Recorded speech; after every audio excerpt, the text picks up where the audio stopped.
Hello, everyone. Great to be here. Last session of the day, let's talk about some apps, shall we? So I'm going to be talking through about app release processes. So very quick intro on me. That's my Twitter handle, and I just tweeted out the slides. So if you miss anything, don't worry, you can grab them there later. Hello, I am from just down the road in Southampton, lived in London for years, but now I live in New York, so I have to apologize. I'm talking about mobile apps, but I might say mobile. I might accidentally say beta testing. I'm sorry. I've started to Americanize things. It annoys me too. I'm a director of engineering at ClassPass, and ClassPass's main product is a mobile app. So it's you sign up and you can go to various different fitness studios, spas, salons, and people mainly use the app, so it's a real core part of our business.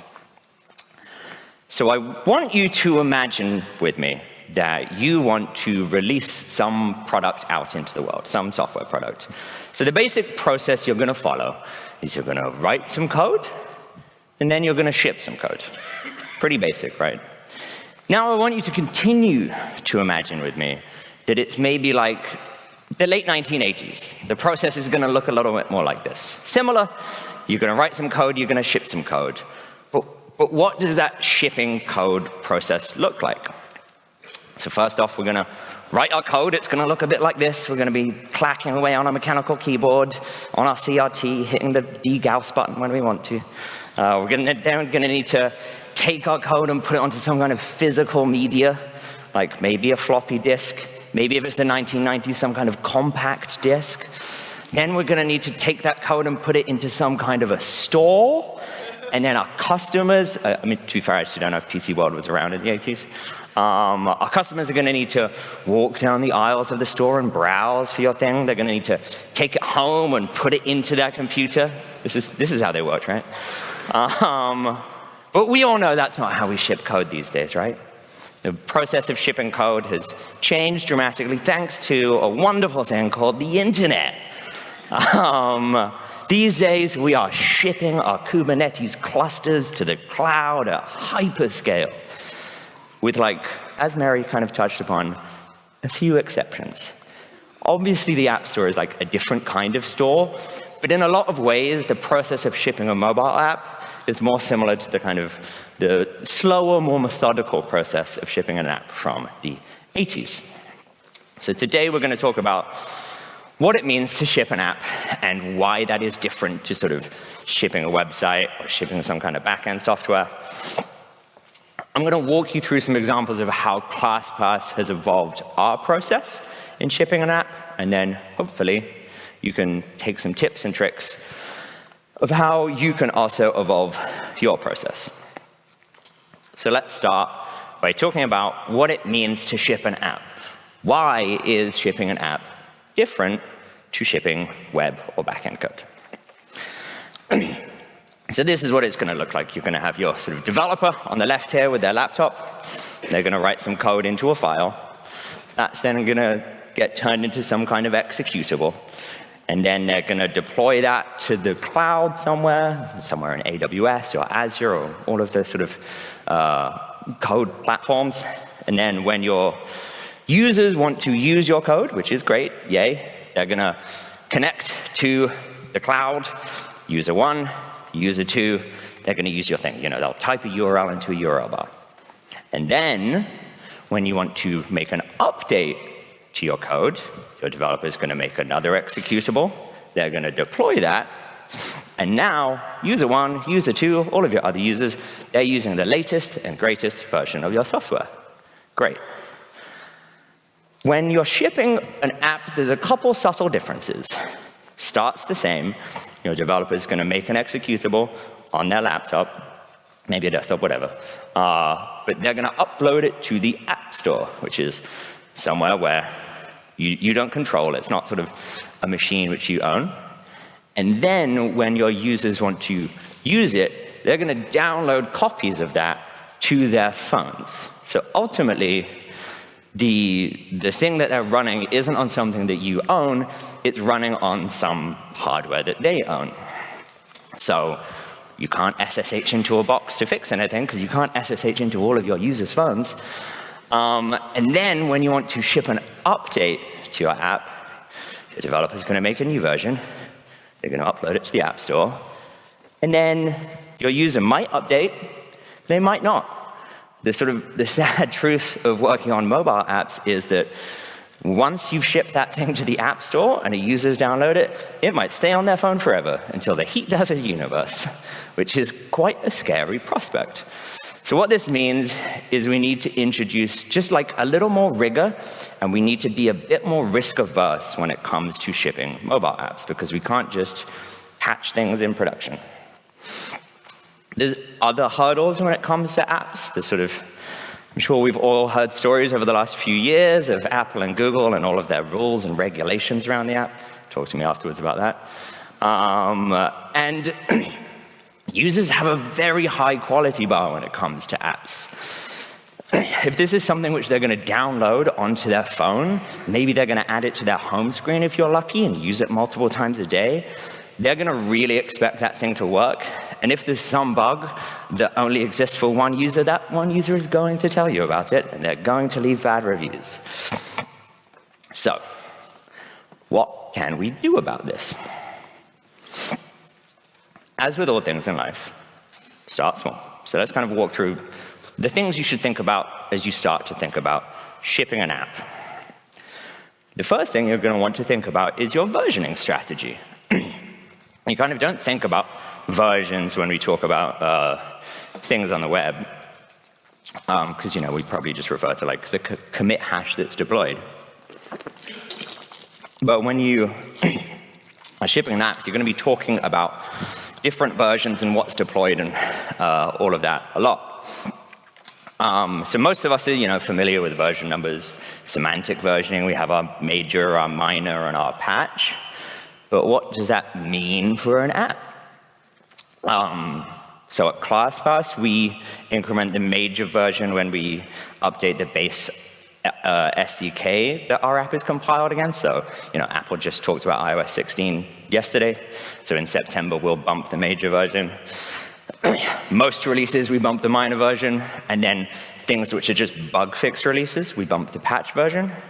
But lots of different companies do lots of different things. So you can see LinkedIn here is 9.1.269. I don't think that means they've done 269 bug fixes on one release, but who knows? Outlook is 4.2000 something. Postmates is on 6.112.10,000 and something. One that's come into vogue a lot, and which I quite like these days, is just date-based. The idea of kind of this whole talk is how can we get our apps to be shipped on a more continuous basis? We all know that continuous delivery is actually really good for our software quality. So we want to be shipping continuously, so just do it based on the date. So 22.20 means it's the 20th release of 2022. Same thing here on Overcast. Next, you're going to want to think about your branching strategy. You're not just going to have one Git branch that you just that you ship from. There's kind of two main branching strategies out there. There's Git flow, where you have your main branch, which is what is live in the App Store at any given time.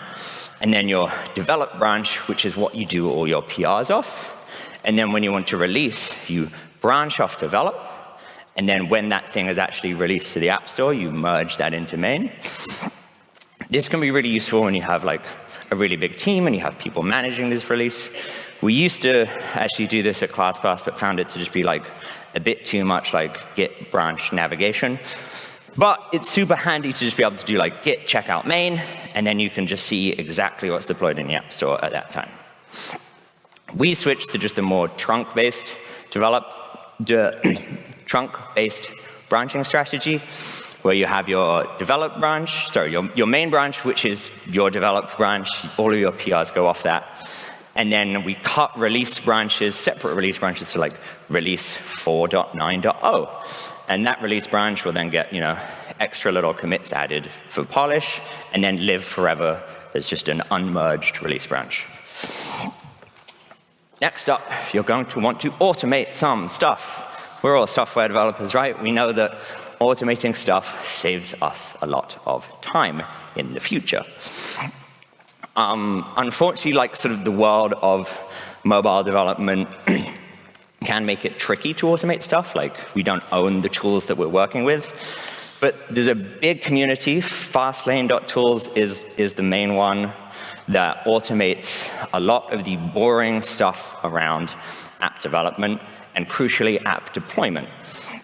So it actually started out as just a university dissertation project from this lovely man called Felix, and it's eventually got acquired, and now it's this massive community, and it allows you to automate building your app, signing your app, running tests on your app, creating screenshots in all the different languages that your app supports, uploading those screenshots to the App Store, even allows you to automate submitting your builds for review on the App Store.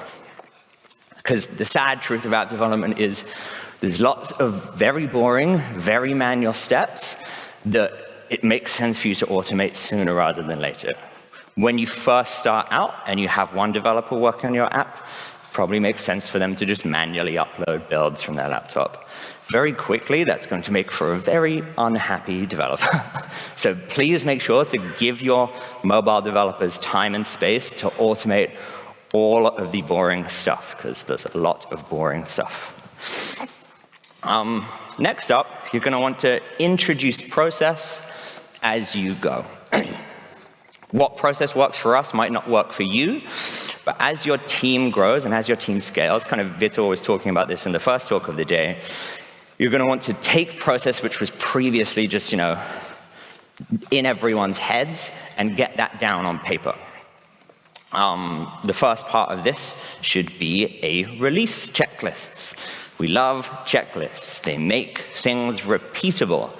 And the whole point of designing a release process is we want our release process to be as repeatable as possible. So here's sort of an example of ours. When an engineer is about to do a release, they make a copy of the release checklist. It has, quite boring things like even just make sure to post in their Slack channel to let everyone know that a release is happening. Make sure you're tracking this in Jira somehow. Even a post-release checklist of here are the metrics that you want to be tracking after a release. So one of the things that we found to be very powerful while doing this is it allows us to involve every developer in the process. When I first joined, it was only like very senior engineers or maybe managers who are kind of trusted to do a release. But once you make it as repeatable as possible, that then allows you to get more junior engineers and get them involved in the process. And this sort of it helps them feel a sense of ownership, and it helps de-risk your releases because it makes them, I'm going to say it again, as repeatable as possible. Next up, you're probably going to want to make a spreadsheet. We're engineering leaders, we love spreadsheets, right? So here's a kind of sample of ours, kind of listing, here's all the releases, here's the version numbers, assigning both a PM and an engineering owner for the release, and then thinking about, okay, this is roughly when we think we'll finish the features for this release. This is when we might kick off regression testing, because QA and regression testing is a really key part of shipping a mobile app. And then when we think we'll submit to the App Store, which probably won't be the same time as when we're actually able to release the app on the App Store, and then making sure to actually fill in when the app went live in the App Store, because that will help you 2 months down the line when you're looking at some dashboard and you go, oh, this metric's gone down a lot. I wonder what happened on the 14th of March. Oh, we shipped a new version of the app. Oh, it had this feature in. Spreadsheets, we love them. Use them. The most useful tool for us when it comes to sort of evolving and iterating on our release process has been running regular retrospectives. So we're really used to running retrospectives maybe at the end of every sprint, or maybe at the end of every couple of sprints, or maybe at the end of some really long-running project to talk about what went well and how we do the project differently. But it's rarer, in my experience, to kind of run regular process-related retrospectives. Let's talk about our feelings about this process. So we don't have like a standard cadence for these. We probably do them maybe once every quarter. We tend to like feel out when we feel like we need them, when the process is getting a little creaky. Yeah, retrospectives are great. They allow you to talk about your feelings. Talking about your feelings is very important. It allows you to discuss what's working and what isn't working, and allows you to continuously improve your process. My top tip for this would be check out retrospective wiki for format ideas. There's the classic like what we like, what we don't like, but trying out different formats here and there allows you and the people on your team to kind of think in different ways and hopefully get some sort of like more valuable nuggets out of your retrospectives. So one of the things that, one of the things that's come out of our regular retrospectives is like, people didn't know what the current state of a release was, so we thought, why don't we get really more buttoned up about our release Slack channel and making sure to set in the topic, here's the current status of the release, here's who the current owner is, here's what the next stage of the release is. So you can sort of just hop in at a glance. That was great. It was something that came out of a retrospective. The big thing for us that's come out of our retrospectives is a change in our release strategy. So what's a release strategy? Release strategy, there we are.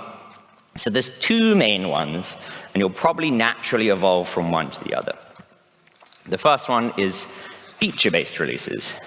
You keep developing on some feature or some set of features. When those things are ready, you cut a release and you release those things to the App Store. This makes a lot of sense when your team is smaller. Maybe you only have one team that's working on the app. And when the thing is ready, you go and ship it to the App Store. But as your org grows, and you have maybe one or two or three teams all working on the app, it can get a little trickier to say when a thing is ready. And we found we got into this a bit of a rut where we had three teams all working on the app, but they were all working on different features. And sort of, one team would say, oh, I know we said we'd cut the branch for this release on this date, but we just need 2 more days to get this thing ready. And then 2 more days pass, and then another team says, ooh, it would be great if we could squeeze this thing in, but we need another 3 days. We got into this kind of habit of just pushing back our releases. That would then push back QA's timelines. It would have impact on other stakeholders like marketing. And it all just became very unpredictable and tough to manage. And kind of managing mobile apps releases can be like herding all these different stakeholders. So we switched to a release train. Choo-choo. What is a release train? A release train is where you just release on a regular cadence. You kind of plan out, okay, we're going to release every 4 weeks. And if your feature is ready for that release, great.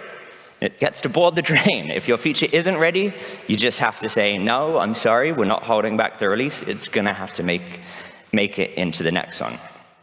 So this has been very, very successful for making our release process like much more repeatable and much more predictable. It required kind of getting a bit of buy-in from our product team, of getting them kind of comfortable with the fact that, sorry, your thing might not ship for another month.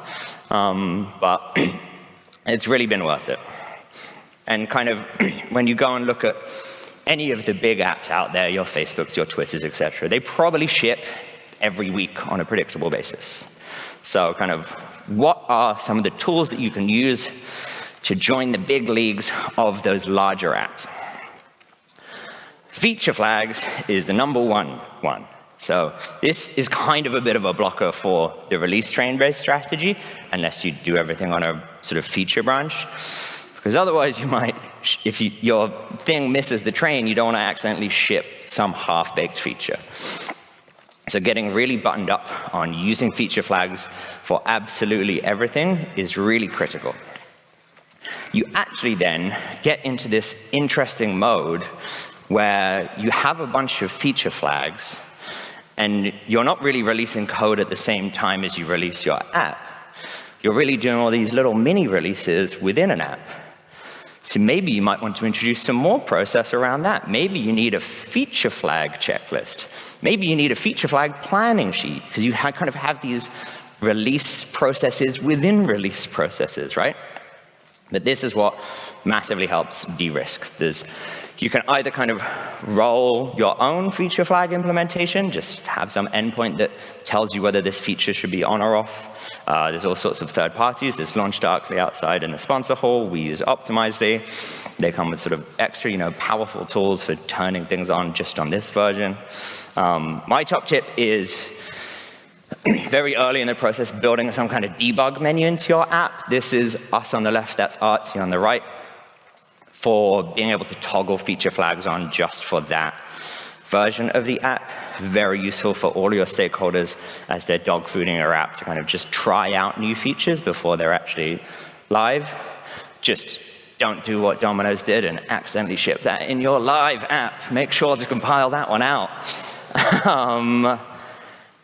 Next up, server-driven UI. This is very, very in vogue in the sort of world of app development right now. And it's kind of the idea of taking as much of your business logic out of your app and putting it up into your server where you can deploy whenever you want as possible. So making your app just be kind of something like dumb that just renders what it's told to, rather than making any business logic decisions. So Airbnb have done this very good deep dive into their new server-driven UI system. Lyft have a very good podcast about their server-driven UI system. And let me just walk you through an example of how this helped us.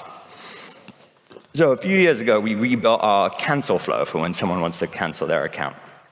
And it's like a multi-screen flow with sort of different things for different users. And there's quite a lot of complicated business logic around who gets shown what and why. So it kind of looks like this. You have a user sees like a screen full worth of content. At this point, we're saying, why don't you just try a smaller plan instead of canceling? And then we sort of return them some bullet points and a couple of big buttons. So as you can see in this blob of JSON, it's kind of, the app is just getting returned some copy and some like styling information, and then sort of like some links on what the button should go to, rather than it having to make those determinations. And then when you tap on one of the buttons, it takes that step ID, is what we call it, feeds it back into the same API endpoint, and that returns like the next screen's full worth of content. Where this came in really useful for us was during the pandemic. We were sort of scrambling to figure out what we could do. When we managed to change a bunch of the logic and a bunch of the copy in our cancellation flow, and we managed to actually release a whole new flow for users who want to kind of pause their accounts without like fully canceling and losing all of their credits, etc. We were able to basically ship a whole new feature in the app without shipping any app code, because all we needed to do was make a bunch of business logic changes on the back end, because we had this extra level of abstraction in between the back end and the app. Super powerful, super useful. And then you might reach a point when it comes to managing your process itself. Did it make sense to build some internal tools? We're all software developers. We love to build things. So this is where Etsy got to in 2017. They sort of, they had all of these different checklists here and sheets here and Slack channels here, and there was sort of a lot of chaos in sort of disjoint places. And they decided, let's just build this ourselves. So they built this tool called Ship that allows different stakeholders to go in and see what's the status of each release, what's coming up next.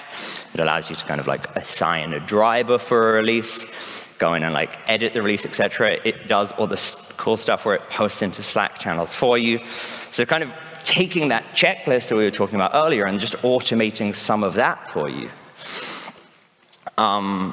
But these days, you can actually just buy that kind of thing off the shelf. We've been using for the last year or so this new SaaS product called Runway. You can see them at runway.team. They're actually founded by an ex-ClassPass engineer. And they build themselves as air traffic control for mobile releases. And basically, it's like, air traffic control. You can go in, you can see where each release is at. It plugs into all the different tools that you need, like Jira or GitHub. And then you can define what different stages your releases should have. And then you can make checklists. We love checklists. You can define checklists like in the tool, and it helps manage you through that process. This doesn't make sense when you first start off, but it's really exciting for me as someone who's worked in mobile apps for 10 years that we're now at the point where there's massive SaaS products all around managing your app's release process. So basically, to summarize, start small, don't introduce things that you don't need to, but listen to yourselves, listen to your team, and introduce process as you go. Then once you've introduced enough process, then you might want to start thinking about introducing tools to help you manage that process.